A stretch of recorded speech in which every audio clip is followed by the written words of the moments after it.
ജോസ്യൻ green blog സ്വാഗതം. തേനീച്ച കർഷകരെ സംബന്ധിച്ചോളം വളരെ ബുദ്ധിമുട്ടുള്ള കാര്യമാണ് തേൻ സംസ്കരിക്കുക എന്നുള്ളത്. ചിലർക്ക് വളരെ ഈസി ആയിട്ട് തോന്നും. ചിലർ പാരമ്പര്യമായിട്ട് ഈ ഡബിൾ ബോയിലിംഗ് ചെയ്യാറുണ്ട്. പക്ഷേ ഡബിൾ ബോയിലിംഗ് നമ്മൾ വെളിയിൽ ചെയ്യുമ്പോൾ പുകയൊക്കെ കത്തിച്ചുണ്ടാകുന്നത്. അപ്പോൾ അതിൻ്റെ പുകയുടെ മണമൊക്കെ ഈ തേനിലുണ്ടാകും. അപ്പോൾ അത് അത്ര ശുദ്ധമല്ല. ഹൈജീനിക്കായിട്ട് നമ്മൾ തേൻ ഉണ്ടാക്കണം.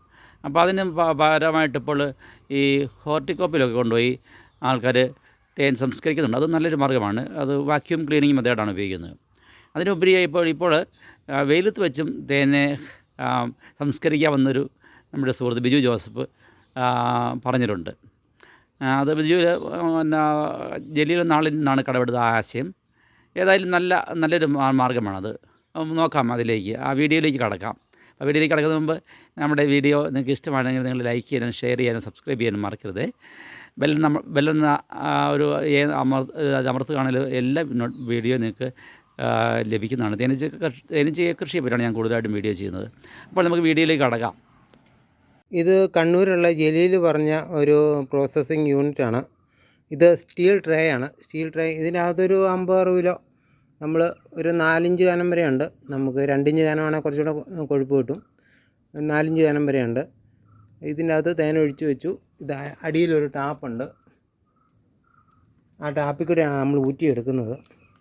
പിന്നെ ഞാൻ ചെയ്തേക്കുന്നത് ഇവിടെ ഒരു ഫാനുണ്ട്. അതിൻ്റെ ഓപ്പോസിറ്റ് സൈഡിലുണ്ട്. അത് എക്സോസ്റ്റ് ഫാനാണ്. അകത്തുനിന്നുള്ളത് പുറത്തോട്ട് വലിച്ചു കളയുന്നതാണ്. അപ്പം അത് ഞാൻ ചെയ്തേക്കുന്നത് സോളാറേലാണ്. കറണ്ടേലാണേലും കൊടുക്കാം. ഞാൻ ചെറിയൊരു സോളാർ പാനൽ വെച്ചുകൊണ്ട് ഒരു ചെറിയൊരു ബാറ്ററിയും വെച്ച് ആണ് ചെയ്തേക്കുന്നത്. അത് ഞാൻ രാവിലെ തേൻ ഒഴിച്ച് വെച്ച് ഈ ഫാൻ ഓണാക്കിയിടും.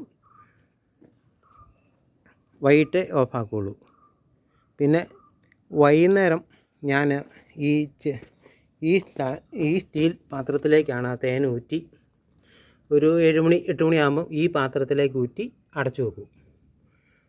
ഞാൻ ഒരു വെയിൽ കൊള്ളിച്ചുള്ളായിരുന്നു.